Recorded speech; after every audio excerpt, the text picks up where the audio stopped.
Estimados telespectadores da TCV e ouvintes da RCV, muito boa noite.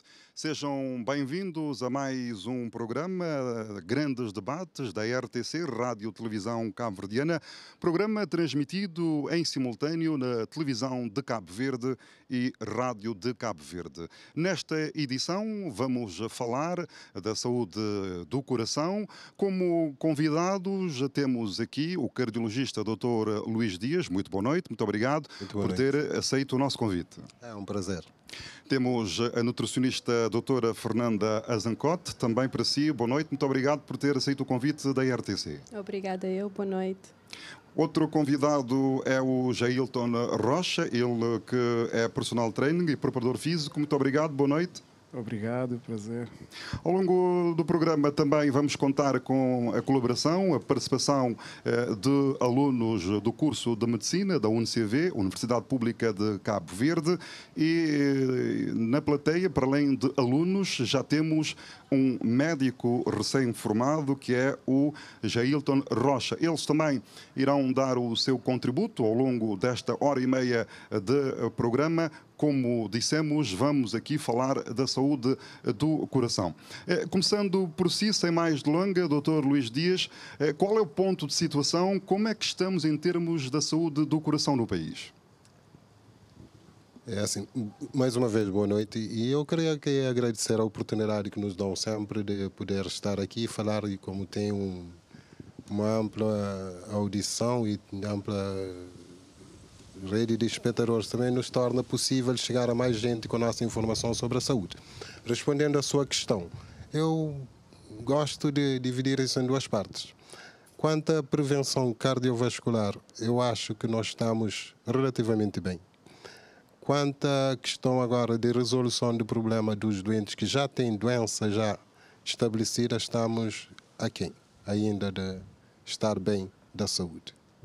Quando diz estamos relativamente bem, por que não estamos ainda bem, doutor? É porque, não sei se tiveram acesso ao último inquérito do Ministério de Saúde e da INE sobre a questão do fator de risco para a doença cardiovascular, para doenças não transmissíveis em si. E quando vemos aquilo, alguns itens não nos satisfaz. Porque no dia a dia, por exemplo, nós temos a impressão de que a população cabo-verdiana é uma população que faz muita atividade física. Mas quando vemos os números, quando vemos o número reiterado com ciência, percebemos que só 32% dos cabo-verdianos faz atividade física no número que é recomendado. Então aí vemos que não estamos aí tão bem. E quando vemos também a questão do fumo, do tabaco, quando vemos que mais ou menos 7 a 8% dos cabo-verdianos ainda fumam, então vemos que ainda também não estamos tão bem. E quando vemos que a questão da hipertensão, por exemplo, temos 27% das pessoas com hipertensão quando você faz a pesquisa. E quando você pergunta às pessoas se ela é hipertensa, só 20% é que tem conhecimento de que é hipertenso.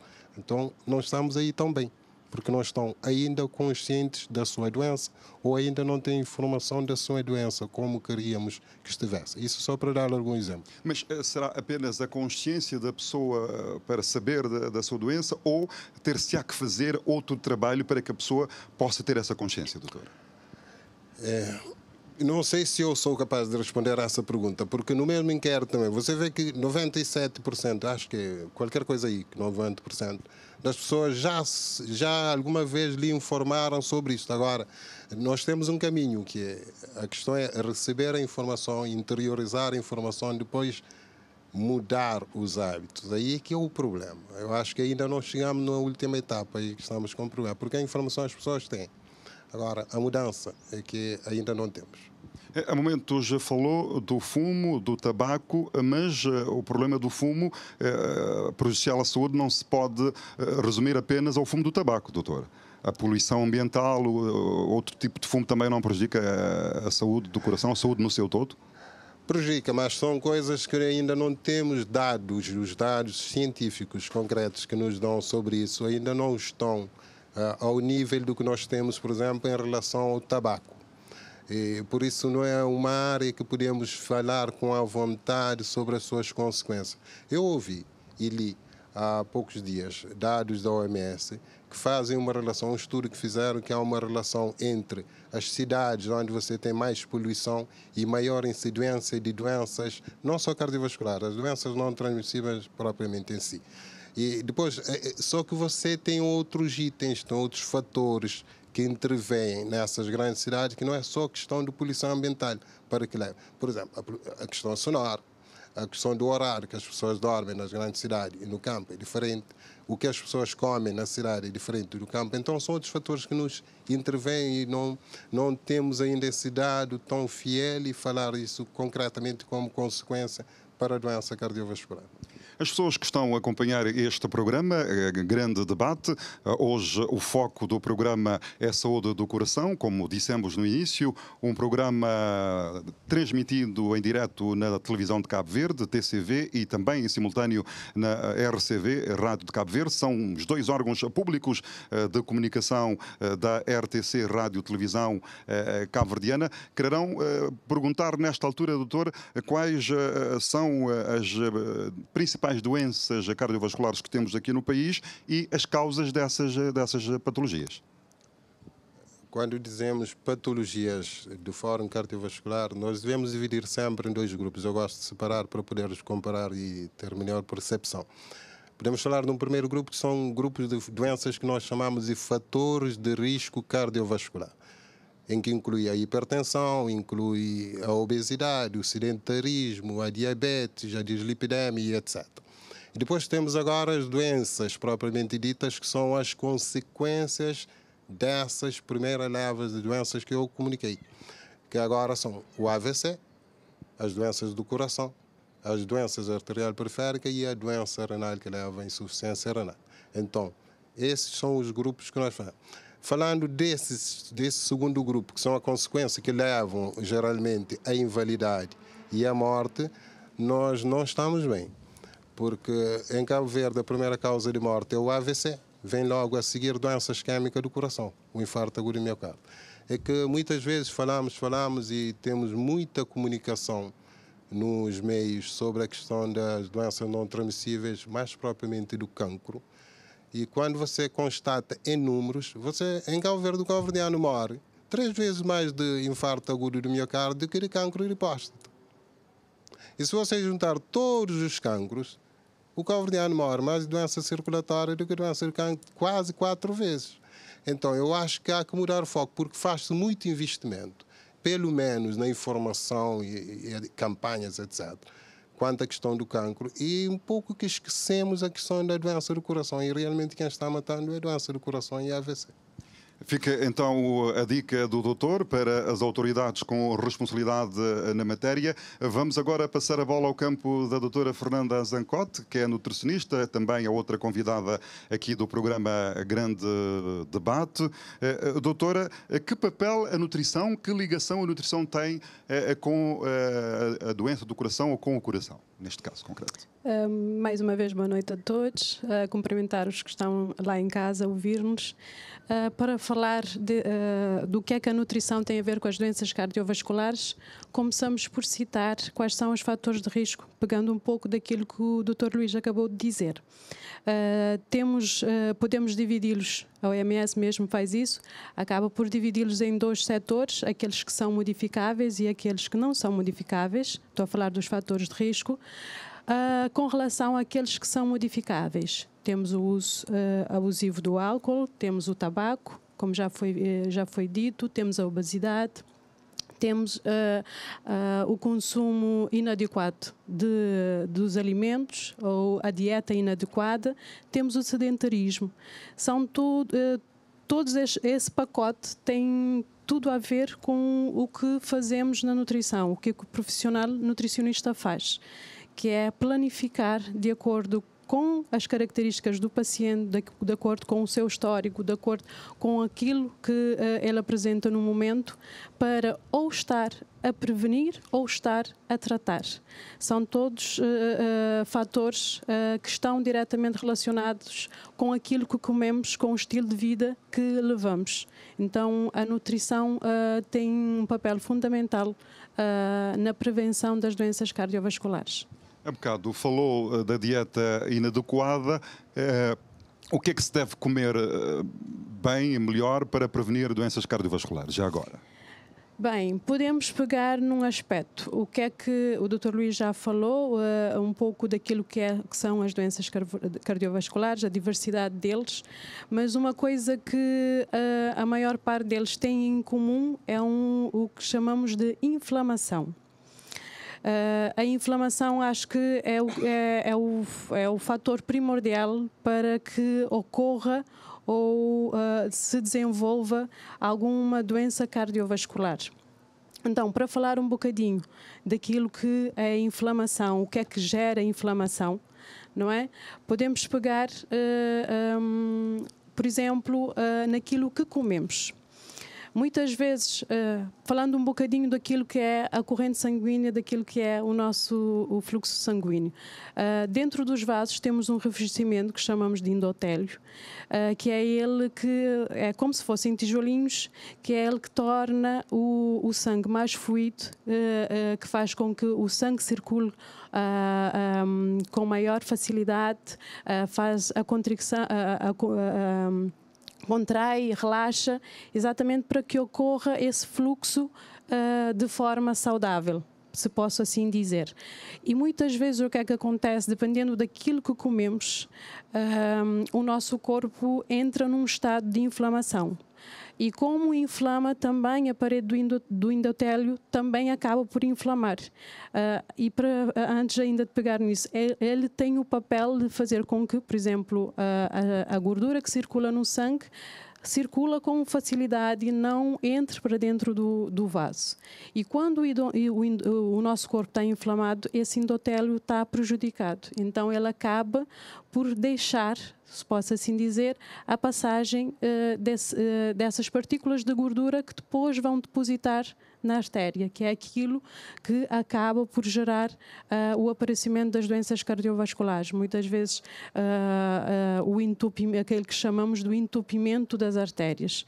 E muitas vezes acabam por soltar-se, acabando por ocorrer o AVC, por exemplo, o infarto. Tudo isso gera o processo inflamatório. Então, o que é que o processo inflamatório tem a ver com a nutrição? Tudo aquilo que comemos pode gerar, ou a forma como estamos com relação ao nosso peso, a gordura que temos no corpo está mais ou não depositada na região abdominal. Então, isso faz com que, principalmente aquela barriguinha mais saliente, onde há depósitos maiores de gordura, a gordura nessa região acaba por influenciar esse processo através de hormônios, de reações que acabem por acontecer no nosso organismo e acaba por levar a esse processo de inflamação. O que é que leva à inflamação? Pegando nisso. Tudo o que é gordura saturada. As pessoas querem saber o que é que é proibitivo comer-se para a prevenção de doenças cardiovasculares. Todos os alimentos que são ricos em gordura saturada, que são ricos em aditivos químicos, que são ricos em corantes, que são ricos em conservantes. Então, tudo aquilo que está na prateleira do supermercado, que já está pronto para ser consumido, o sumo de caixa, o refrigerante, o biscoitinho recheado ou sem recheio, as barrinhas de cereais que as pessoas acham que são saudáveis, tudo isso tem esses compostos que levam à inflamação das artérias. Então, estamos proibidos de consumir esses alimentos ou devemos consumir de forma moderada, doutora? Eu, como nutricionista... Porque as pessoas ficam já espantadas. As pessoas estão lá em casa a acompanhar o programa, a ouvir a doutora a descrever todos esses alimentos que estão ali na prateleira. Vão dizer, consomem, não é? A partir de agora deixarei de consumir esses produtos. Gostaria que nos explicasse então se as pessoas estão proibidas na totalidade de consumir esses produtos ou se devem consumir de forma moderada, doutora. Eu, como nutricionista, opto sempre pelo equilíbrio. Há que equilibrar as coisas, porque nem sempre estamos num país em que vivemos da importação, não é?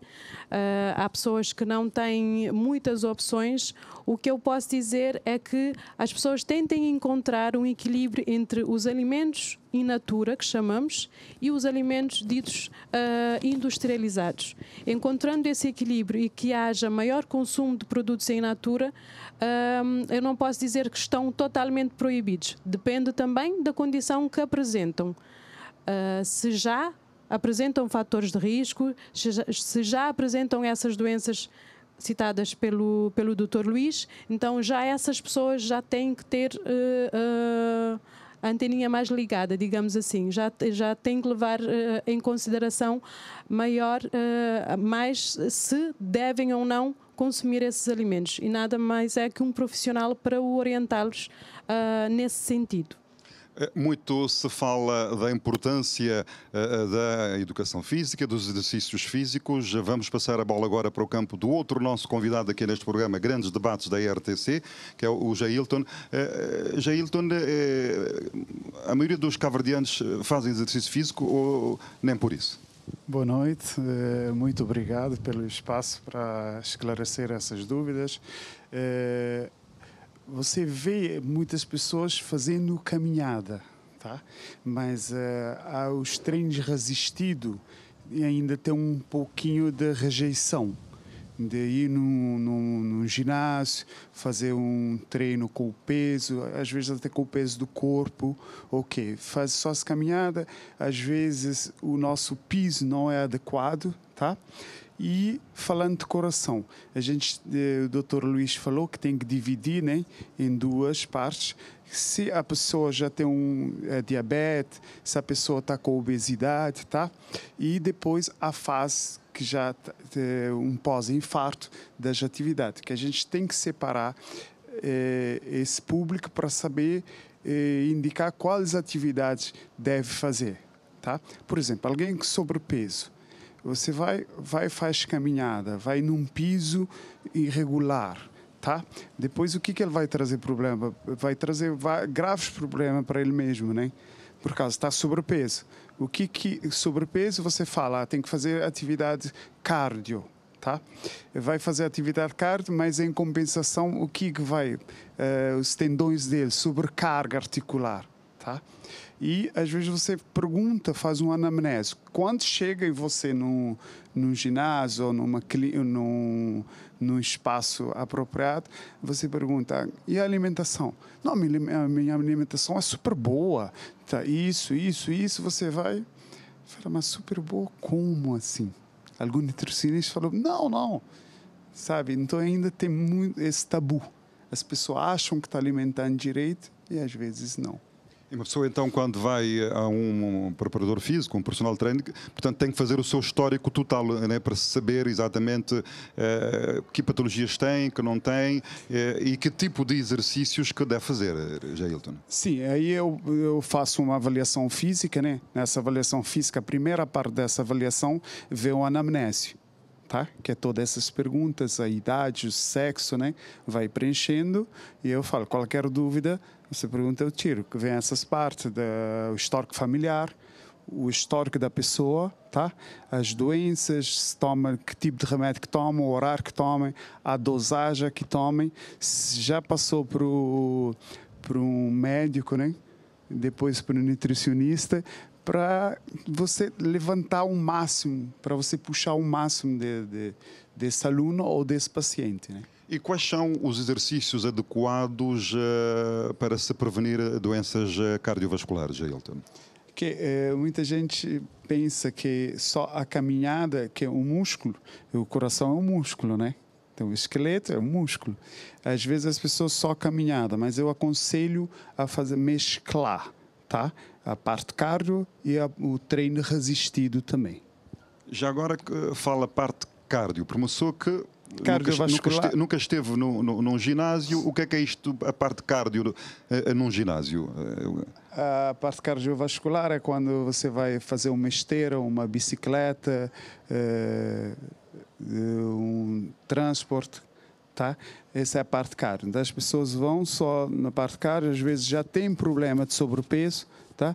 E aí as pessoas falam, eu tenho que fazer exercício com pouco impacto. Então não, pode ir na esteira, eu dependo, já faço aquilo sabendo, por exemplo, se a pessoa está sobrepeso, qual é a mentalidade da nossa população e do nosso aluno? Que tem que fazer é só cardiovascular, só exercício aeróbio, tá? Que é um erro, né? Está sobrepeso, você coloca a fazer só exercício aeróbio, o que vai acontecer? Vai subcarregar as articulações, depois você vai perder esse aluno, porque vai ter dor no joelho, no tornozelo. Então, eu às vezes começo com uma caminhada mais leve, já coloca a fazer um pouco de musculação, tá? Ensina a respirar também, que as pessoas têm a mania de, no início, não sabe respirar, faz a apneia. Se alguém já tem hipertenso, faz uma apneia, a pressão vai lá em cima. Doutora Fernanda, a nutrição e o trabalho que o personal trainer, o preparador físico faz, há alguma interligação na prevenção das doenças? Com certeza, com certeza. Eu acredito que o linear, não é? Quando todos nós, em cada ponto, atuamos em sinergia, com certeza que vamos tanto tratar como também estar a prevenir. A parte do exercício físico tem tudo a ver também, auxilia, são coisas que complementam um ao outro. Então, atuando em cada uma dessas áreas, vamos estar nesse processo de tanto prevenir como tratar, como eu disse. Este é o programa Grande Debates, programa da RTC, Rádio Televisão Cabo-Verdiana. Hoje estamos a falar da saúde do coração. Dr. Luís, os exercícios físicos são importantes, tão importantes para a prevenção de problemas cardiovasculares? São importantes não só para a prevenção, mesmo para a cura. Porque quando você tem doença, que já tem doença cardiovascular já estabelecida, você tem programas de reabilitação que você faz com doentes e que inclui atividade física.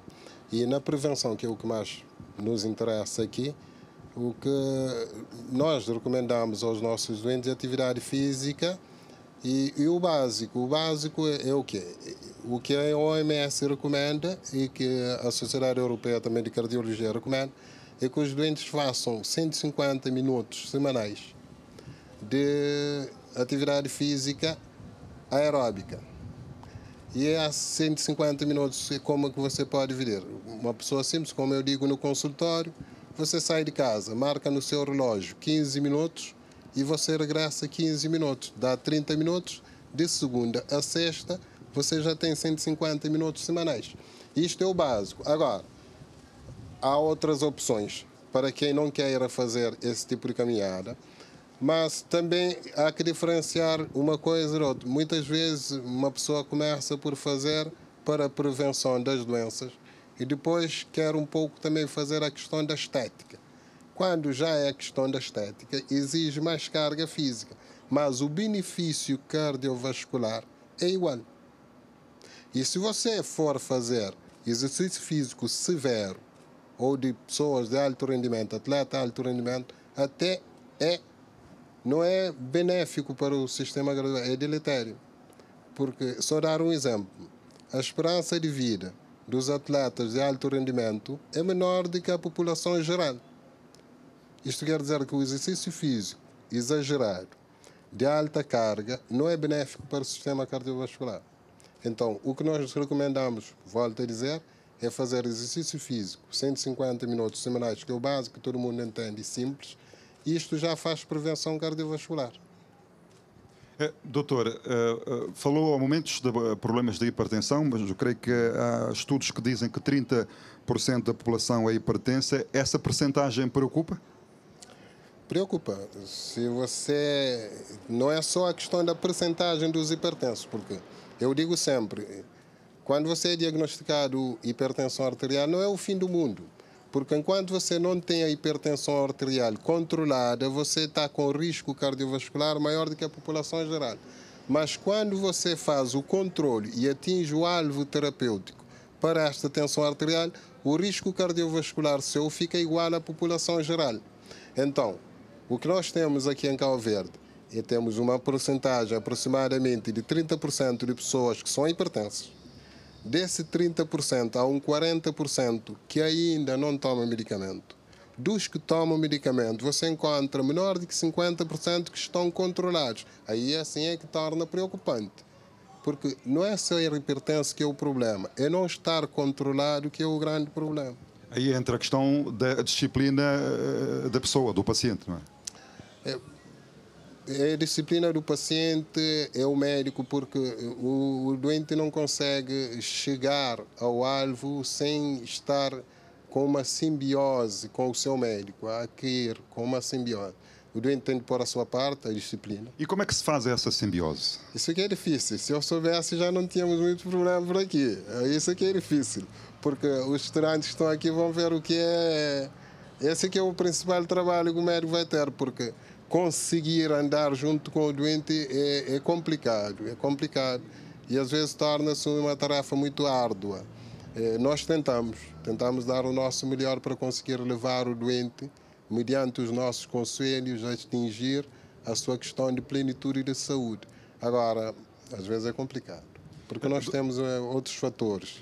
Muitas pessoas, nesta altura, perguntam o porquê que cada vez mais gente nova está a ter problemas de acidente vascular cerebral, AVC, doutor.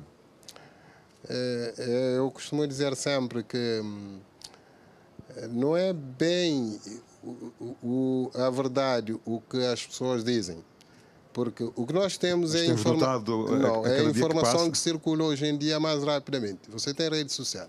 Então, um fulano que era conhecido aqui na praia, que tem 30 mil seguidores, etc., amanhã tem um AVC, todo mundo já sabe. Mas se você colocar isso em 1985, ninguém sabia, o seu familiar, o seu amigo próximo. Então é uma questão de informação. Porque hoje em dia eu acho que a informação corre muito, e a informação que é dramática, pior ainda. E quando uma pessoa jovem faz um AVC, aquilo corre. Não há aumento, não há mais AVC nas pessoas jovens, hoje em dia. Há mais diagnóstico e as pessoas têm mais informação sobre isso. Então quer dizer que a informação está mais fluida por causa das próprias redes sociais, que corre mais rapidamente? É em todas as áreas, não é só na questão da saúde. Quando há uma informação assim que é mais impactante, corre rápido e todo mundo sabe disso, dá conta. E então as pessoas ficam com a impressão de as coisas estarem a acontecer mais hoje em dia. Mas eu acho, é a minha percepção muito pessoal, de que é uma questão de maior acesso à informação que as Mas é evidente que estamos a ter... A doutora quer dizer alguma coisa, doutora Fernanda? Permita-me, mas eu acredito que... Tenha bondade, estamos aqui num programa interativo. Eu acredito que há um certo aumento, sim. Eu acredito que hoje em dia há pessoas cada vez mais jovens a apresentar quadros de doenças cardiovasculares que acabam por culminar em AVCs, por exemplo, exatamente porque, mesmo dados que a OMS apresenta a nível global, há cada vez um crescente, há cada vez mais a incidência desse tipo de doenças, sejam cardiovasculares, sejam outras doenças também crónicas não transmissíveis. E o ritmo que hoje vivemos, o estilo de vida, pegando mais uma vez nos fatores de risco, que hoje nos apresentam, a forma como comemos, eu não posso fugir disso, com certeza tem muita carga, tem muita influência sobre essas incidências. Então, eu acredito que sim, que haja um certo aumento. Não é só o mediático, sim, acredito que sim. Estou de acordo que muitas das doenças não eram referenciadas anteriormente, poucas pessoas sabiam e muitas vezes as pessoas faleciam e não se sabia porquê. Qual era o diagnóstico? Exato, mas acredito que há um certo aumento, principalmente na camada mais jovem. Estou a ver o doutor Luís ali sorridente, que quer discordar alguma coisa ou quer acrescentar algo? Não é assim, acho que é complementar, não é tanto discordar, porque existem números. E há um estudo da Associação de Cardiologistas de Língua Portuguesa, em que faz um estudo da carga da doença cardiovascular nos países de língua portuguesa, Portugal, Brasil, etc. E esse estudo é um estudo retrospectivo. E você vai a gráfico de todos esses países quando a doença cardiovascular. E em Cabo Verde, você tem um gráfico que evolui em uma meseta, não há aumento. Então, por isso, esse é o objetivo. Agora, as pessoas têm a percepção de que há mais casos. Há essa percepção, mas objetivamente, e se você analisar os dados mesmo de Cabo Verde, do Ministério da Saúde de 2012 a 2017, que estão presentes da OMS, você percebe também que não há um aumento significativo desses dados. E como eu digo, a questão é uma questão de informação. As pessoas têm a percepção das coisas e às vezes um pouco que nós dizemos, mas é igual a que a minha mãe disse, cuidado que dor nos joelhos se te dá. É igual que a questão da minha Doutor, mãe. no seu dia a dia, no seu consultório, quais os problemas mais candentes que têm tido as pessoas que chegam a si com patologias cardiovasculares? É assim, da parte cardiovascular e de doenças estabelecidas estruturais, devemos dividir em dois grupos. Há um problema que nos aflige muito em Cabo Verde, que é a febre reumática e doença valvular nos jovens, que é dramático. Porque muitas vezes, quando o jovem chega pela primeira vez ao médico, está num estado que mesmo com a cirurgia não é capaz de resolver o problema. E antigamente dizia-se que era doença para as pessoas mais idosas, não é bem assim, não é? Não, isto não é para pessoas idosas, isso é para pessoas jovens. Para Não, pessoas eu estou a dizer idosas... o reumatismo. Não, só para explicar. Quando eu digo febre reumática, há que diferenciar da doença reumática dos ossos. É uma diferença, exato. Há que diferenciar. Porque quando eu digo febre reumática, é uma doença que é o próprio organismo que agride a si. É uma autoagressão secundário a um reconhecimento de um micróbio que tem uma proteína que é parecida ao que tem no coração, cérebro, músculo e músculo, articulação. Então, quando reage contra o micróbio, acaba por reagir contra o nosso próprio organismo e produz essa doença que é a febre reumática. E quando atinge o coração, é que nós chamamos de cardite traumática, é a primeira causa de evacuação de jovens de Cabo Verde para Portugal e é a primeira causa de cirurgia nos cabo-verdianos, cirurgia cardíaca. Temos N jovens que vão a Portugal todos os anos evacuados por causa dessas patologias. Então isto é que nos preocupa muitas vezes quando os jovens chegam. E eu digo a todos os meus colegas que estão aqui, formados e os que estão ainda em formação, que é uma questão que nos deve preocupar e devemos estar cientes ao exame físico. Porque muitas vezes no exame físico você acaba por detectar essa doença num período já mais precoce. É que muitas vezes chega numa fase que é lastimável. Há algum cuidado a ter ou a pessoa não consegue saber do problema? Há cuidados a ter, porque quais? É secundária uma infecção que nós geralmente temos na parte respiratória alta, na garganta. É que quando você tem sintomas, é aquilo que chamamos comumente aqui na rua de angina ou amigdalite. E muitas vezes você não tem sintoma. É tratar bem essa angina. Muitas vezes as pessoas dizem, coitado do meu filho, dá-lhe umas cápsulas para tomar ao invés de tomar umas injeções. É que previne realmente a injeção. Dói, mas previne. É melhor. Então, é cuidar dessas infecções para prevenirmos e deixarmos de ter. É uma doença que é prevenível, que é evitável. E aqui em Cabo Verde ainda lidamos muito com isso. Principalmente na Ilha de Santiago e do Fogo, que é uma doença que já na parte norte de Cabo Verde é menos incidente do que nessa parte do país. Uma pessoa que está num ginásio, está sob os cuidados de um personal trainer, de um preparador físico, ao sentir-se mal, com suspeita de um infarto, o personal trainer está preparado para os primeiros socorros, Jailton? Olha, vou entrar num campo que a maioria das pessoas não vão gostar. Mas eu tenho que ser realista. Estamos aqui para falar claros. Sim, eu tenho que ser realista e desculpe os colegas PT, que eu me considero um profissional de educação física e não um PT, tá? Principalmente para os médicos, os recém-formados que estão estudando, o Dr. Luís, a nossa nutricionista Fernanda, que já encontramos em outras ocasiões, né? Não estão. Às vezes nem do primeiro socorro, quanto mais alguém com um acidente vascular. Tá? Às vezes nem sabe os nomes dos músculos dos exercícios que eles estão passando para os nossos alunos ou pacientes. Dr. Luís, falou de preocupação no início, sabe-se que antes, agora, só os problemas do cancro é que ultrapassam os problemas cardiovasculares em termos da evacuação para os estrangeiros. Se estou errado, me corrija, por favor. Eu gostava era de perguntar-lhe, em termos de condições de tratamentos aqui no país, há problemas cardiovasculares, que áreas que ainda não estamos em condições e o que é que é necessário fazer-se para que, a nível do país, se possa cada vez mais ter condições de tratar determinadas doenças do coração aqui em Cabo Verde? Quanto à evacuação, doença cardiovascular ultrapassa cancro na evacuação. Só é ultrapassado por problemas ortopédicos. Quanto à segunda questão, que é a questão de resolução do problema, eu digo sempre, você tem técnicos em Cabo Verde com capacidades para resolver determinados tipos de problema. O que nos falta muitas vezes é o investimento e ter a capacidade agora, a nível dos equipamentos, para você resolver o problema.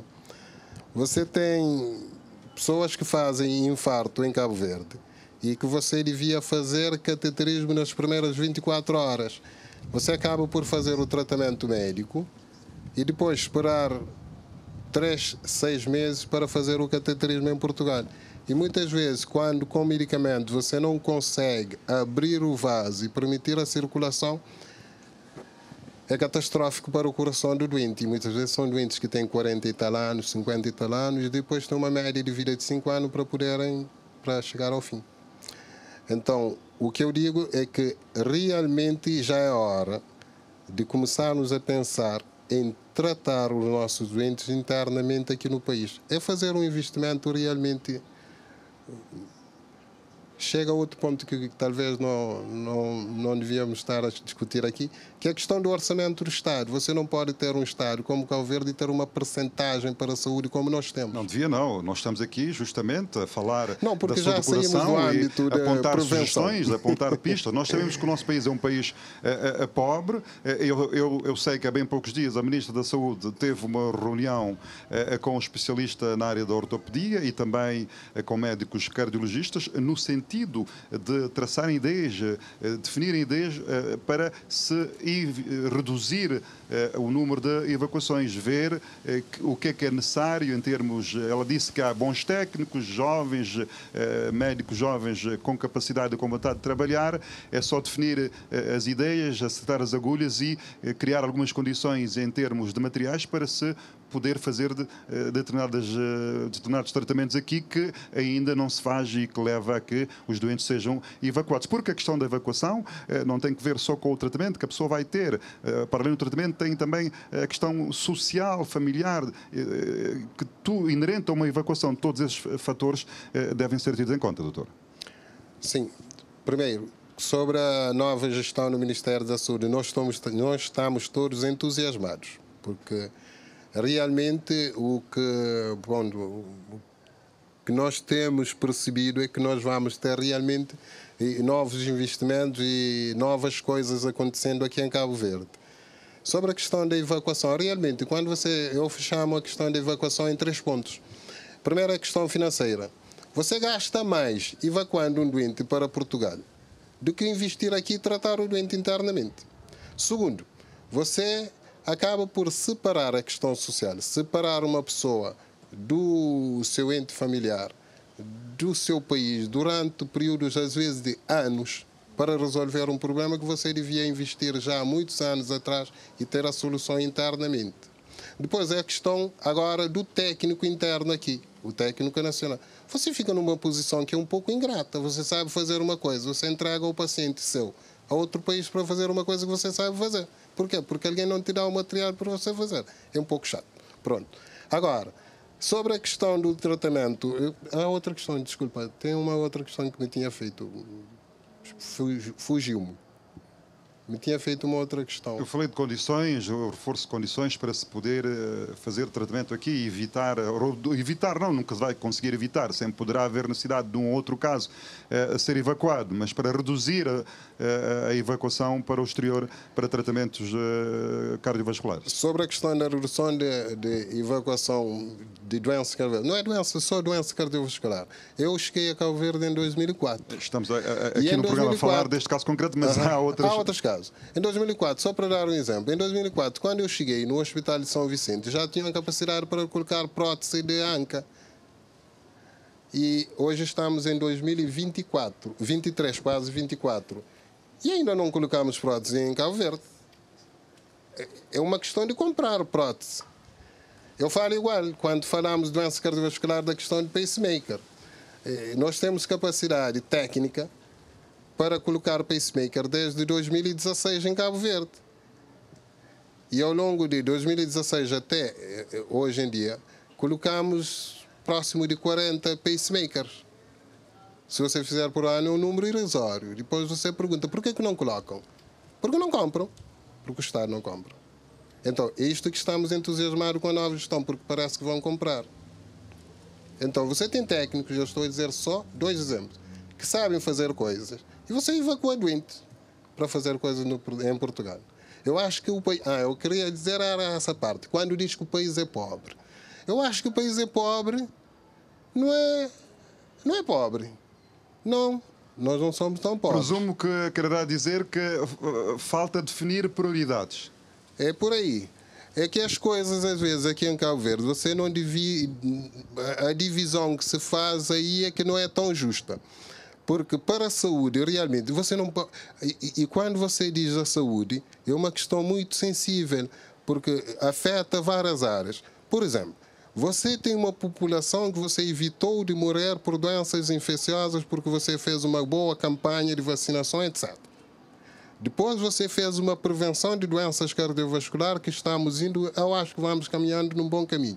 E você tem uns que não conseguiram e acabaram por ter doença cardiovascular. Se você quer melhorar a esperança de vida em Cabo Verde, você tem de investir dinheiro agora ali em cima, já não é na vacina, nem na Amox e Ibuprofeno. Você tem de fazer investimentos mais finos, mais de acordo ao novo mundo que nós temos. Isso exige dinheiro. E isto está à altura de Cabo Verde, porque há países que têm nossa condição económica e que fazem coisas. E nós não fazemos. Eu acho que isto de estar com apoio de Portugal a todo o tempo não nos faz tão bem às vezes. É que se você tem alguém que sempre lhe dá a mão para você não cair, você sempre tropeça. E se alguém tirar a mão, você aprende a andar. Acho que está na hora de começarmos a aprender a andar. É preciso ter a vara para pescar. Vamos agora ao campo dos nossos estudantes de medicina. Ali, como eu disse no início, na plateia temos estudantes de medicina da UNCV, a Universidade Pública. Temos já um médico, que é o Adi Lopes, médico recém-formado. Eu passo a bola ao vosso campo. Tem alguma questão a colocar aqui aos nossos convidados? Que sugestões têm? Comece por si. Primeiramente, o seu nome, por favor. Boa noite, sou o Daniel Santos, sou estudante do 3º ano. A minha pergunta seria no sentido de... falamos aqui dos fatores de risco, os modificáveis e não modificáveis. Eu penso que a população tem uma certa noção destes fatores de risco, mas eu acho que ainda não estão a agir no sentido de evitar estes fatores. Então, na vossa opinião, quais seriam as políticas para fazer com que a população agisse no sentido de diminuir estes fatores de risco para as doenças cardiovasculares? Muito obrigado. Doutor? Ou doutora? Posso começar? Eu acho que parte de continuarmos a informar e nunca cansar de informar. Começa na atenção primária.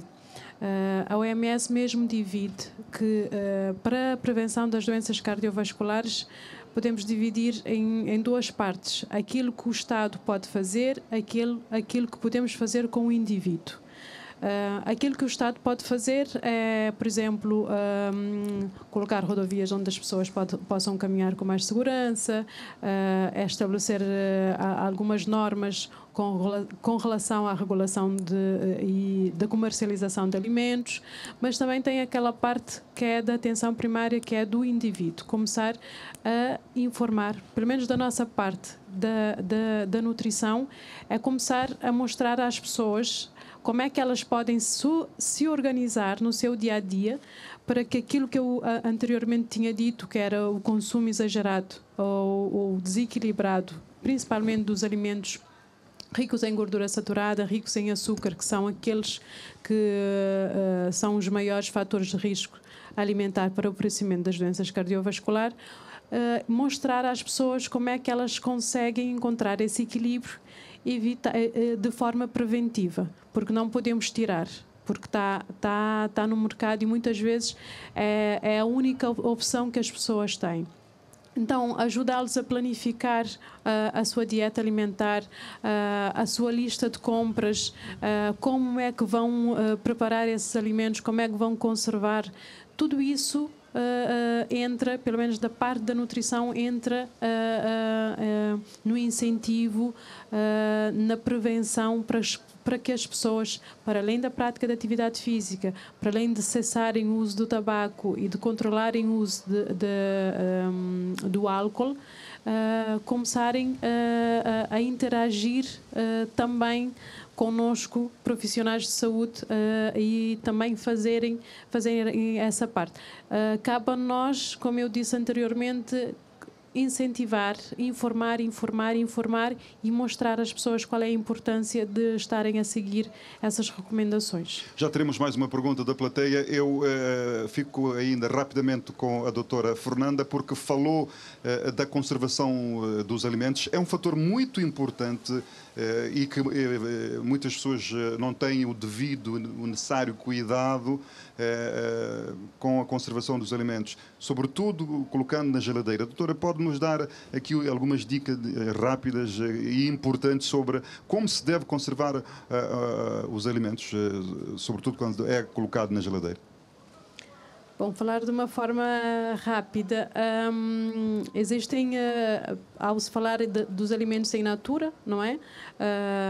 A partir do momento em que são comprados, tem a parte da higienização, da forma como vamos tratar esse alimento, que é a retirar as cascas, o corte, o acondicionamento, se vamos ou não usar em curto espaço de tempo, ou se vamos usar a mais longo prazo, se vão para a parte do congelador ou se vão para a parte frigorífica. Então, é identificar esses alimentos que queremos conservar. Como eu disse, passa principalmente pela parte da higienização e muitas vezes também a parte do congelamento, sabermos, colocarmos a data, referenciarmos para que possamos saber quanto tempo é que vai permanecer no congelador. E sempre tapados, não é? Nunca... Exatamente. O ideal é que sejam, hoje em dia temos os sacos que são propícios para o congelamento. Se for, também podemos usar as ditas tupperwares ou as T-tapas também devidas para o congelamento ou então para a refrigeração. E quando for a altura de usar, já está. E um alimento que é descongelado antes de ser cozinhado deve ser congelado outra vez ou é incorreto essa prática? Não, o que recomendamos é que a partir do momento em que se descongela, utiliza-se. Se não for utilizado, já não se recongela novamente, porque há a proliferação de bactérias nesse ambiente, não é? E a partir do momento em que congelamos, em que descongelamos, aliás, para recongelar outra vez, vamos ter risco de aparecerem outras doenças quando formos utilizar esses alimentos. Grandes debates, programa da RTC, Rádio Televisão Cabo-Verdiana. Volto à plateia, mais questões a partir daí. A minha questão vai... eu sou Hernani Rocha, sou estudante de terceiro ano também de Medicina. A minha questão vai para o Dr. Jailton. Como aqui em Cabo Verde o salário mal chega para suprir as necessidades básicas do dia a dia, as pessoas não têm dinheiro para ir para um ginásio, por exemplo. Então, isso faz com que elas vão para fazer caminhadas nos pisos que o senhor disse que não são apropriados. Então, eu gostaria de saber quais são as estratégias que poderiam ser oferecidas para tentar atenuar o problema destas pessoas. Obrigado. Olha, primeiro de tudo, eu acho que o que o doutor está falando, alguns investimentos que você pode fazer dentro do país para você não sair fora, tá? Eu acho que a educação física devia estar no grupo multidisciplinar, já nos hospitais, tá? Com um espaço lá adequado, trabalhar junto os médicos, nutricionistas, fisioterapeutas e um educador físico junto para auxiliar nas indicações das atividades físicas, principalmente com as pessoas que já têm um risco, tá? Hoje em dia, aqui principalmente na praia, você já tem os espaços, as praças, onde você tem algumas máquinas, né? E alguns lugares que você tem algumas pistas já de caminhada, tá? Então, aqui já está um passo à frente. Ou também você já tem vários campos relevados, tá? Em vários bairros. Aqui na praia, acho que parece que você tem um Jones campo relevado, que é um lugar também adequado para você colocar as pessoas. Que às vezes, além da doença, tá? Que a pessoa já é hipertensa, já tem diabetes, e você sabe que às vezes o sobrepeso tem sobrepeso. Então, um piso adequado vai ajudar muito. Que às vezes, falando de falta de dinheiro, às vezes também o sapato não é adequado também. Mais uma pergunta da plateia. Vamos lá ver, a bola vai para o seu nome, por favor. Boa noite. O Elmer Landim, também sou estudante do terceiro ano. A minha pergunta vai mais direcionada ao doutor que falou de manter uma relação de simbiose com o doente, tendo em conta que em Cabo Verde as pessoas que procuram os serviços públicos são as que menos têm condições. Então, são pessoas também que não têm tanto tempo. Então, o que o médico tem vindo a fazer para tentar seguir o doente, tentar manter o doente sob controle, tendo em conta que um doente cardiovascular talvez necessite de medicação crónica e o relaxamento dos doentes podem agravar os problemas. Quais são as medidas que os médicos têm feito ou têm tomado para isso? Obrigado. Dr. Luís Dias, a pergunta é para si. Então, é assim, o que está ao alcance do médico nessa questão fica reduzido. Você tem doentes, sabemos qual é a condição socioeconómica da nossa população. 31% da população desse país vive com menos de 13 mil escudos por mês, agregado familiar, não estou a dizer per capita. 60% vive com menos de 26. Então, quando você dividir para luz, água, alimento, etc., resta pouco para você comprar captopril e furosemida para o Dr. Luís. Segundo, é a questão do acesso. Realmente, em Cabo Verde, você tem doentes que têm... você não encontra ninguém que está a mais de 30 minutos de acesso à estrutura de saúde. O grande problema é quando quer ter acesso a um especialista. Aí é que fica difícil. Então, muitas vezes não é porque o doente não quer, é porque tem determinados entraves e fica difícil. E então você fica nessa encruzilhada como médico. Você não consegue atingir o que você quer, o doente não consegue e as consequências às vezes não. Mas você não tem muita margem de manobra, não vejo, pelo menos não percebo como é que o médico pode fazer mais para conseguir chegar lá. Doutor, já que fala no acesso das pessoas a médicos especialistas, a consulta de especialistas, nós somos um país arquipelágico formado por 9 ilhas habitadas, temos 2 hospitais centrais, um na Praia, Augusto Neto e o Batista de Sousa em São Vicente, temos um hospital regional em Santo Antão, um no Sala e um no Fogo. Como é que o país está em termos, como é que está servido em termos de médicos cardiologistas para prestar assistência a toda a população cabo-verdiana? É assim, é que nós em Cabo Verde, pela condição que já disse, a descontinuidade territorial, nós não vamos nunca atingir a plenitude da satisfação em relação aos especialistas. O Ministério da Saúde tem trabalhado arduamente na questão de dar acesso aos doentes através da telemedicina. Nós fazemos teleconsultas com Brava, com Fogo, etc. E você tenta dar assistência a esses doentes que estão nas ilhas, através do serviço público. E também através do serviço privado, porque há uma complementaridade entre o público e o privado. Há deslocações de colegas que fazem locações às ilhas. E as locações que se fazem não é só o privado, porque todos os colegas que vão às ilhas fazem o privado e dão assistência ao público. E quando dão assistência ao público, acabam dando assistência. Mas a descontinuidade nos acaba por levar a esse limite. Nunca nós chegaremos à plenitude do desejado para acesso ao especialista.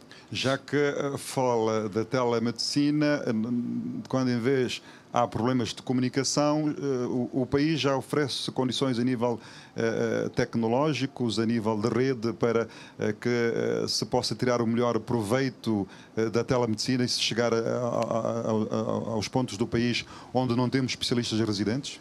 Olha, eu não sou a pessoa mais indicada para falar de telemedicina.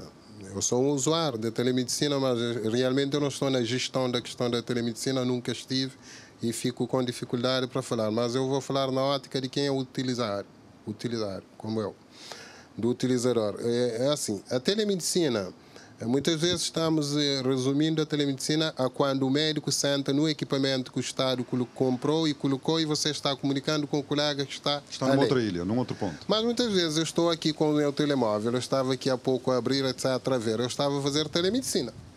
Porque os colegas fazem exame, tiram fotos, mandam através da rede, você analisa e dá resposta. Estamos a fazer telemedicina, estamos a dar assistência. Com a nova tecnologia, eu acho que o que devemos pensar é a forma de que estamos a fazer a telemedicina. Se você conseguir que o médico, através do seu dispositivo que está sempre com ele, dar assistência e ser contabilizado, não sei, você estaria melhor. Porque muitas vezes temos a dificuldade com fazer assistência de telemedicina, porque marcam a telemedicina. Para 11 horas você tem de deslocar ao centro de telemedicina, sair da consulta, do consultório, ir e regressar. E se você tivesse... através do seu telemóvel podia isso, se você tivesse acesso através do teu telemóvel, eu acho que seria melhor. Mas pronto, eu não sou a pessoa mais indicada. Fica aqui a dica para os responsáveis do setor. Vamos voltar aqui à plateia agora, a bola para uma pessoa de sexo feminino, porque temos que ter o equilíbrio do género. O seu nome, por favor, boa noite. Chamo-me Dunia Tavares, sou do 3º ano de Medicina também. Eu tenho duas questões. Uma mais pelo lado preventivo e outra pelo lado meio paliativo, pelo tratamento. Sobre a questão do lado preventivo, hoje em dia eu acho que todos nós temos noção de que são doenças cardiovasculares, todos nós sabemos muito e não sabemos nada. Então acho que isso talvez seja uma indicação de que algo não esteja a ser informado da forma correta. E se uma coisa não funciona de uma forma, por que é que não tentamos de outra? E uma coisa é educar os jovens agora e outra é reeducar quem já foi educado, porque eu acho que não é a mesma coisa. E em relação ao tratamento, se no caso o paciente tiver condições de aderir ao tratamento, qual é o papel do médico no comprometimento deste paciente em tomar as suas medicações? Qual é o seu papel em, de certa forma, persuadi-lo a aderir a esse tratamento? Dr. Luís, creio que a pergunta é para si. Sim. Eu vou começar pela última pergunta. Outra não é tanto uma pergunta, é uma constatação, depois eu vou comentar também. Para melhorar a adesão do doente, porque há muitas coisas que fazem com que o doente não se adere ao tratamento. Você deve analisar essas questões e tentar melhorar. O que eu faço é perguntar muitas vezes ao doente, porque eu gosto de perguntar onde você mora, o que é que você faz. E às vezes o doente fica incomodado porque você, às vezes, está a perguntar a dor que veio no peito, você está a perguntar em que é que trabalha, etc. É que você tem de ter essa noção, para depois você saber se você lhe passa telmisartã ou você lhe passa captopril. Então, isto é o primeiro passo. E depois, quando você já prescreveu o medicamento e o doente regressa à consulta e você constata que não tomou o medicamento, apesar de ter comprado, você tem de perceber também o que é que o medicamento lhe está a fazer. O que é que ele também já ouviu sobre esse medicamento. Então, a partir daí você julgar. E muitas vezes é uma coisa que é ilógica, que não tem lógica nenhuma. Mas pronto, é o doente e ele tem o direito de querer ou não querer tomar o medicamento. Então, o seu papel é dizer, olha, meu caro, você não quer tomar este, por essas e outras razões. Então passamos à segunda opção. Terceira, como eu digo, eu vou até não haver mais opções. E você muitas vezes, quando passa para o segundo e terceiro, o doente já adere à medicação e você, pronto, resolve o problema. E outra coisa, como médico, e isto ultrapassa, eu acho que é uma coisa muito particular da nossa profissão, que é o ajudar, né? Nós temos as câmaras municipais, tem um serviço social e tem uma verba que é determinada para isto, muitas vezes mal usada. Então, o que você faz é relatar o problema do doente, ajudar com que o doente chegue à instituição e ter o apoio. Muitas vezes eu consigo isto. Faço o relatório, peço à farmácia que nos faça uma fatura pro forma e encaminho o doente para a pessoa. Às vezes até chamo para os varredores, alguns já conheço. Chamo e falo que o doente vai, quando é que vai, e o doente resolve o seu problema, porque com uma instituição que lhe ajuda a comprar medicamento, você ajuda. Mas pronto, isso não é a melhor forma, talvez, é a forma que pode ser universal, mas é o que nós podemos fazer. Agora, quanto à sua primeira análise, que você, se eu posso dizer isso, que você fez, sobre a questão de sabemos tudo e não sabemos nada, é uma questão que é muito válida hoje em dia, porque nós temos o papá Google, eu não sei, o professor Google, não sei como é que você pode chamar. Todo mundo vai colar, e aparece a informação. A questão não é aparecer informação, é a capacidade de interpretar a informação que aparece. Está, exato. Então, quem estuda medicina e quem é médico sabe que a informação que aparece depende de quem está a ler a informação para poder a interpretação correta.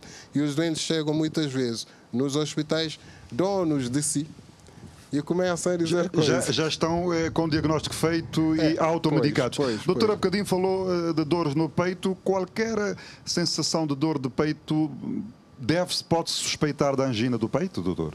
Não, tem as suas características muito próprias, que eu não sei se devemos estar a analisar isto aqui, mas pronto, tem as suas características muito próprias. Se você tiver uma dor no peito, é contactar um profissional de saúde e fazer a sua queixa. E deixar na mão desse profissional interpretar e orientar agora. Se você tem a probabilidade de ter doença isquémica cardíaca da angina, ou se você só tem uma dor torácica, porque ontem você fez 10 flexões que já há 3 anos você não fazia. Doutora Fernanda, uma pessoa que aí pertence e lhe procura no seu consultório para conselhos alimentares, o que é que ele diz? Primeiro, o que é que temos que fazer é saber o histórico do doente, saber quanto tempo tem que já tem a hipertensão, que tipo de medicamentos é que usa, o que é que come durante o dia, os horários em que faz as suas refeições, qual é a percepção que tem da doença, se aceita, se não aceita, se quer tratar, se não quer tratar.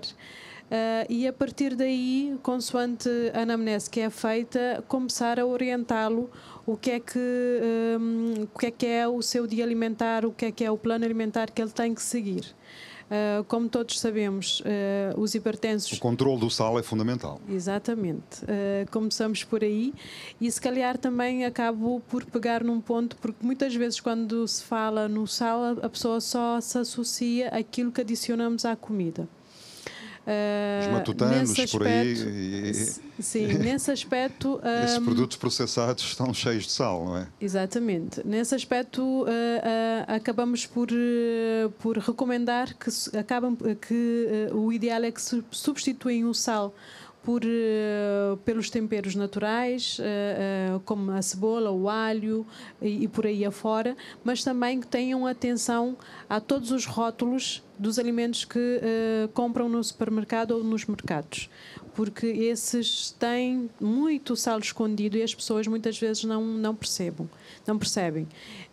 Seja nos doces, seja nos salgados. Exatamente. Então, esse paciente, maior do que ninguém, tem que ter essa informação e saber interpretar bem a tabela nutricional para que, e os ingredientes que compõem esse alimento para saber se é recomendado ou não. O Jailton quer dizer alguma coisa? O doutor pegou num ponto focal, que ele falou de dor. Por exemplo, se a pessoa fez 10 flexões, sente dor no peito.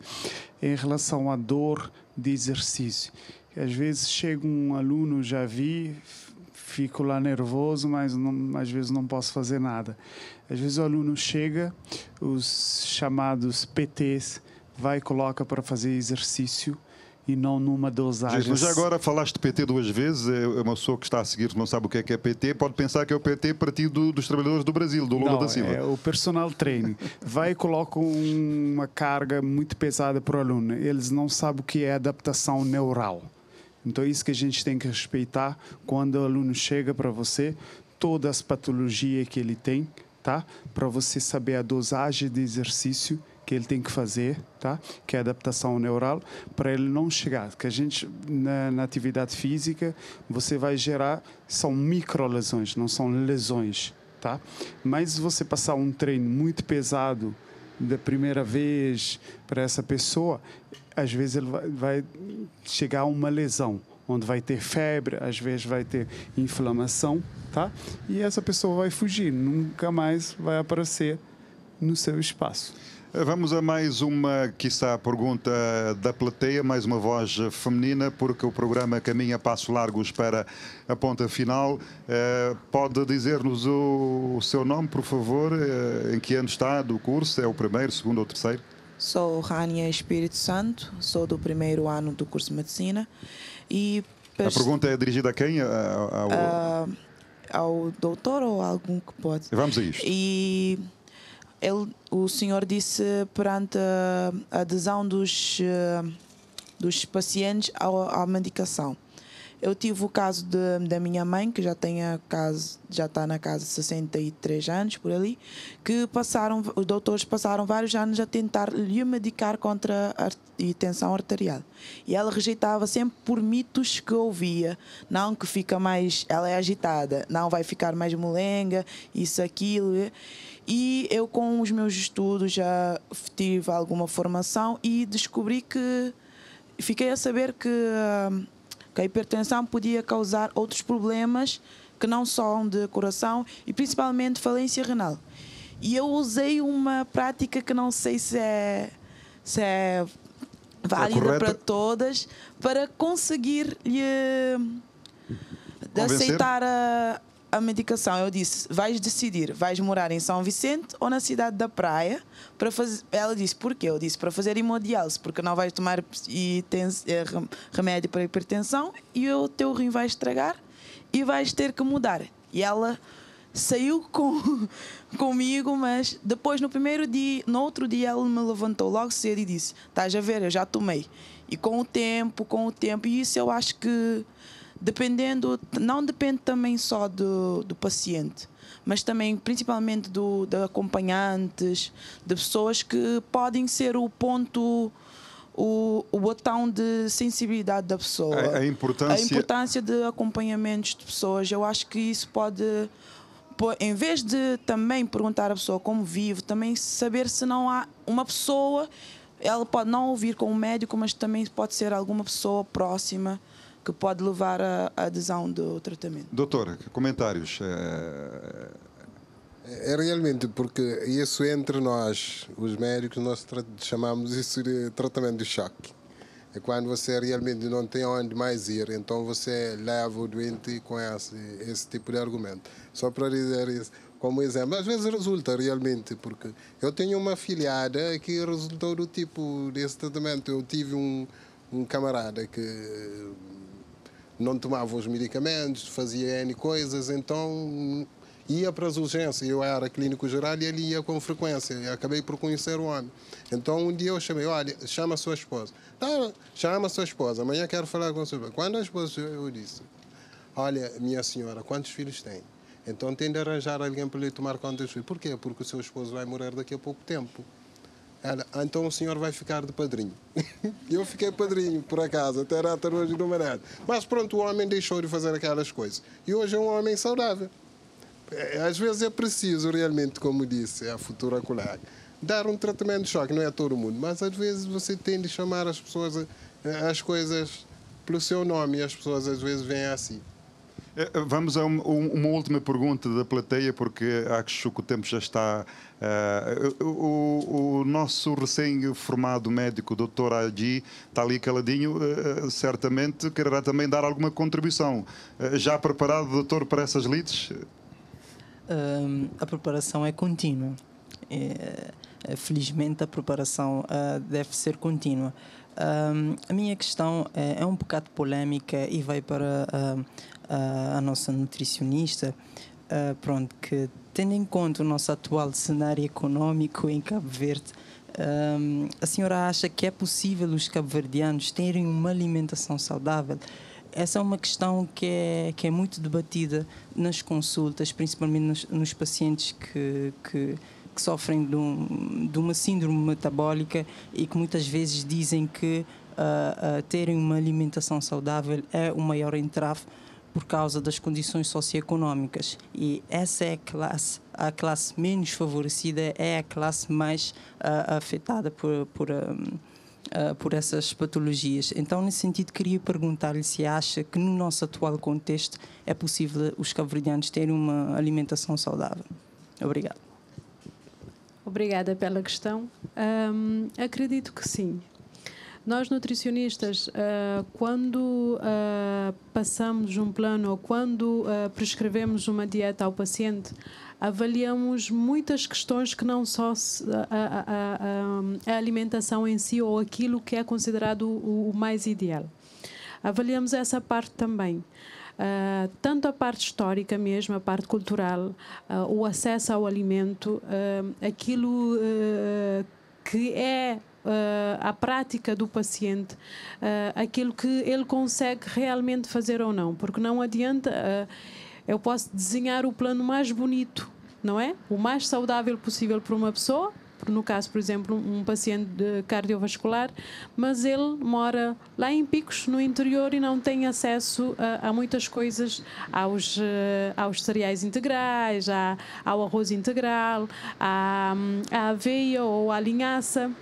Então, eu tenho a obrigação mesmo de adaptar o seu plano alimentar à realidade que ele vive. E eu consigo, dentro da realidade que ele vive, torná-lo o mais saudável possível para que não o prejudique e que o possa ajudar. Então é nessa parte que devemos pegar. Porque muitas vezes, quando se fala em alimentação equilibrada e em alimentação saudável, as pessoas esquecem um pouco ou muito dessa parte. E só pensam nas dietas em que se coloca, como eu disse, coisas integrais, coisas que importamos na grande maioria, e a grande maioria da população não tem acesso, porque são produtos caros e são meia dúzia de lojas, ou menos que isso, que acabam por comercializar esses alimentos. E muitas vezes, quando falas, a pessoa nunca ouviu falar, não sabe o que é. Então, o nosso papel nesse aspecto é, como eu disse, tentar ao máximo ir de encontro à pessoa que está à nossa frente. Enxergá-lo dos pés à cabeça e, a partir daí, começar a prescrever. E com certeza que vamos chegar num linear em que vamos conseguir ajudar esse indivíduo. Mais uma pergunta da plateia, porque caminhamos a passos largos para o término deste programa, grandes debates da RTC.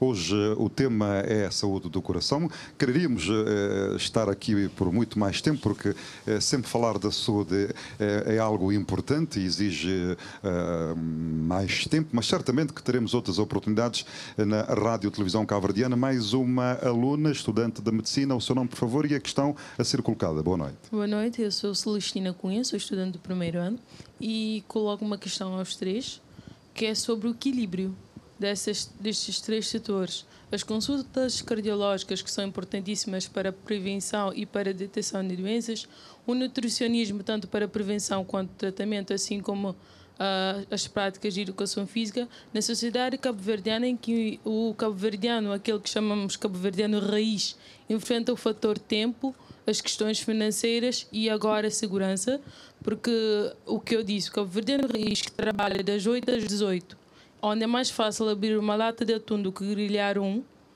e é mais fácil ficar em casa do que sair depois das 17, porque já sabemos qual é a nossa situação, quando, como e de que maneira... Ou andar mais tempo de carro, porque há gente que de uma paragem para outra apanha o autocarro porque tem o passe, quando devia caminhar a pé. Isso é só uma chega à tua preocupação. Exatamente. Como, quando esse cabo-verdiano, essa pessoa, poderá equilibrar esses três setores, as consultas cardiológicas, o nutricionismo e a prática de física. Meus senhores, começamos pela doutora, depois o Jailton e o doutor Luís Dias. Se diz, né, que quando se quer, não é? Conseguimos tudo o que queremos. Começo por aí. Nós temos o papel de informar e de passar aquilo que é melhor para a pessoa. E também temos o dever de, dentro da sua realidade, dentro daquilo que ele vive, com todas as inseguranças, com todos os flagelos, seja na parte económica ou não, de tentar dar as ferramentas para que a pessoa possa seguir e possa tanto tratar como prevenir, seja doença que for. Então acabo por pegar por aí, porque o primeiro passo é arranjar desculpas. Eu posso dizer o que é que a pessoa tem que fazer, mas se ela não quiser, ela sempre vai encontrar uma desculpa para não fazer. Mas se ela realmente quiser, ela sempre vai encontrar uma forma, mesmo que não seja 1h30, mesmo que não seja 1 hora de exercício físico, mas ela consegue fazer 10 minutos, 15 minutos, 20 minutos, espaçados, por exemplo, no seu dia. Da mesma forma como a alimentação, mesmo que ela não consuma as 4 peças de fruta que eu recomendo, ou as 4 peças, 4 tipos de vegetais, mas ela consegue colocar algum. O erro está em não colocar nenhum, é não fazer nada. Porque muitas vezes as pessoas pegam nessas desculpas para não fazer nada. E aí é que está o erro. Porque dentro daquilo que conseguimos fazer, dentro daquilo que está nas nossas mãos ou na nossa capacidade, tentar encontrar alguma coisa, não necessariamente tem que ser o todo, não necessariamente tem que ser o 100%. Mas se a cada dia formos fazendo, mesmo que seja um 5% desse 100%, com certeza no final vamos de alguma maneira reduzir esses riscos, ou então ajudar no nosso tratamento. Acho que começa por aí. Jailton? Olha, ela falou no negócio de tempo. Quando você quer, você arruma tempo, né? Que é melhor você arrumar um tempo para fazer atividade ou para levar uma vida saudável, que depois lá numa idade avançada, né, para você estar consumindo remédio e não ter mais chance de fazer essa atividade. Vou pegar um foco importante na criança. Hoje em dia você tem muitas crianças com obesidade, já com hipertenso, né, pré-hipertenso, por causa da alimentação e da atividade física, que chega na escola, já não anda nem 5 minutos para chegar na escola, já reclama. Eu sou educador físico também na escola, e a coordenação. Você vê, as crianças estão sem coordenação. Por quê? É muitos joguinhos, tá? Então, para você fazer uma flexão, você perde muito tempo para fazer educativos para essa criança fazer essa flexão, ou de perna, ou de braço, ou de força abdominal. E não tem mais o interesse em fazer educação física escolar. Tá? Desinteresse. E depois você vai na cantina, você vê os tipos de alimento que tem na cantina para essas crianças, ou os lanches que as mães mandam para essas crianças consumir. E você vê não tem nenhum interesse entre os pais em indicar para fazer uma atividade física e depois só quer, se você as outras modalidades não tem interesse, não sendo futebol. Doutor Luís Dias, também a sua opinião quanto a essa questão colocada pela estudante de medicina? Estava aqui a pensar na pergunta e realmente não é fácil responder. Queria que fizéssemos como é que essa pessoa consegue fazer a ponte entre as três coisas. Pergunto. O equilíbrio, a ponte entre as três coisas. Isto é, uma interação. Conseguir ir à consulta, conseguir fazer nutrição e atividade física, isto. Era. O seu microfone, fala ao microfone, por favor. Um paciente vai numa consulta, descobre que é hipertenso. Agora tem que fazer uma reeducação alimentar. Esse paciente vai ao nutricionista e no nutricionista, além da reeducação alimentar, é-lhe recomendada educação física. Como ela consegue fazer tudo isto? Ok. Já percebi.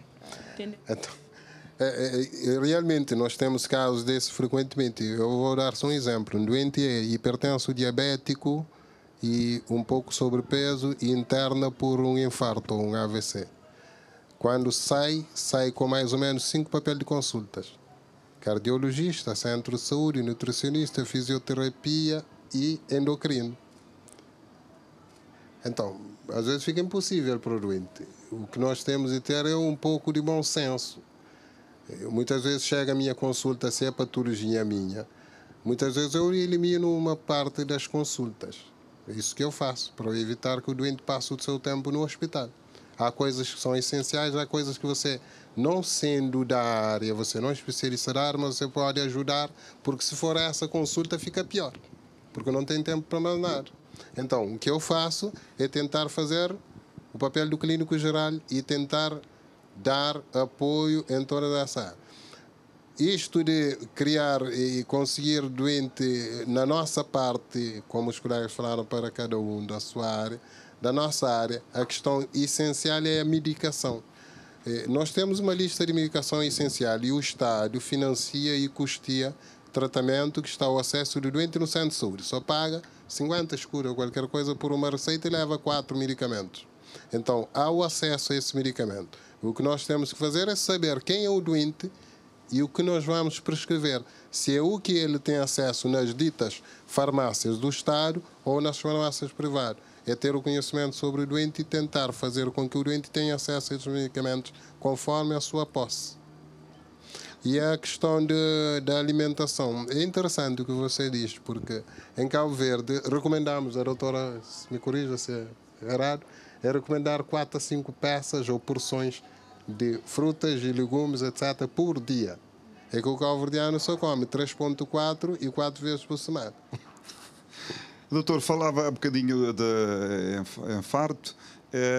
Uma pessoa que tenha um ataque, que cuidados, que procedimentos as outras pessoas que a rodeiam podem prestar? No momento. No momento. No momento imediato. Se a pessoa, eu posso dizer aqui porque nos interessa, né? Se a pessoa tiver uma dor no peito, que geralmente apontam e fazem assim meio a garra, mostram que com a forma de garra, de que tem dor no peito, que é uma coisa opressiva, que oprime, etc. E começa a ficar sudorética, com suores, e começa a ter vômitos, pronto, é o sinal de alerta. Se é uma pessoa que está na idade entre os 40 e etc., mais para cima, é você colocar a pessoa numa posição que faça menos esforço possível.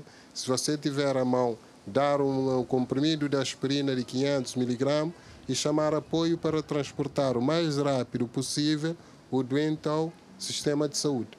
Se, no entretanto, o doente perder a consciência, a população terá de saber papar o pulso. Se não tiver pulso, começar a fazer compressão torácica. Não é preciso fazer respiração boca a boca. Só compressão torácica e esperar que chegue apoio e chegar ao hospital. É tal massagem ao peito? Massagem ao peito, que é uma coisa que devíamos ter mais informação na população, etc., sobre essa questão, porque às vezes salva a vida. Estamos já a terminar o programa, agora é o tempo para o remate final. Eu começo aqui com o Jair. O teu remate final neste programa? Olha, é uma dica para a nossa população. Em vez de estar a convidar as pessoas para ir para uma boate ou tomar um copo, como o pessoal fala, convidar as pessoas para fazer atividade física, para ter uma vida mais saudável. Muito obrigado. Doutora Fernanda Zancote, também o seu remate final. O meu seria que as pessoas tivessem mais consciência daquilo que estão a comer, da seleção que fazem dos alimentos, e quando não souberem, por favor, que peçam ajuda, que procurem ajuda. Não façam o autocuidado, digamos assim, que é aquilo que o doutor falou no professor Google, porque muitas vezes nós não estamos preparados para certas aventuras, para certas descortinar, dietas. para decifrar aquilo que o professor Google, o Sr. Google nos diz, não é? Exatamente. Doutor Luís Dias, 3 minutos para o seu remate final. Certamente terá algo que não colocamos, que queira aqui também partilhar connosco, com os telespectadores e os ouvintes que estão a nos acompanhar. Eu gostaria de recalcar na questão da prevenção, que já disseram alguma parte. É comer menos sal. E eu gosto de dizer às pessoas que no meio que está a virtude, você não pode de um dia para o outro dizer eu não como sal e começar a comer comida sem sal. Não, você vai gradualmente diminuindo. E é uma coisa que é fazível. Todos os dias, quando você for colocar sal na panela, você lembra do seu médico que disse sobre sal, você tira uns grãozinhos. E à medida que vai passando o tempo, você visita o seu compadre e percebe que o seu compadre está como comida que está salgada. Não está salgada, você que diminuiu o sal. E é fácil diminuir o sal. E se você diminuir o sal, você diminui o risco de ficar hipertenso. Se você diminuir o risco de ficar hipertenso, você já diminui o risco de ter muitas complicações no futuro e melhorar o seu bolso, porque custa a doença cardiovascular. Tem mais alguma outra questão que queira colocar? Sobre a questão do investimento na saúde, eu gosto de dizer, ao longo do tempo, desde a independência até agora, todos os governos que tivemos, sempre fizeram investimento na saúde. Só que chegamos a um ponto em que temos que dar realmente um salto, um trampolim.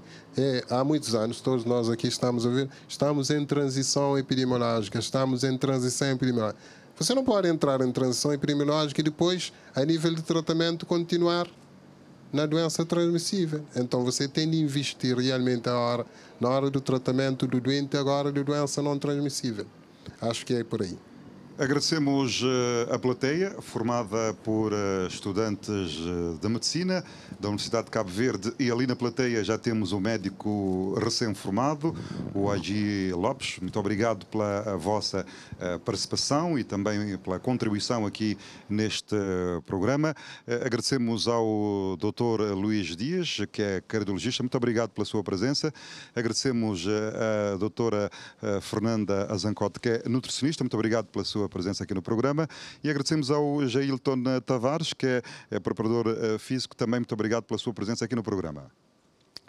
Para si, caro amigo e amiga telespectador da TCV, caro e cara amiga ouvinte da RCV, foi com grande prazer, muito gosto que cá estivemos ao longo deste tempo de antena a falar da saúde no programa Grandes Debates. Hoje o tema central foi a saúde do coração. Em nome de toda a equipa que produziu, fez possível este programa, recebam os votos de uma boa noite, foi muito gosto. Voltamos numa próxima oportunidade.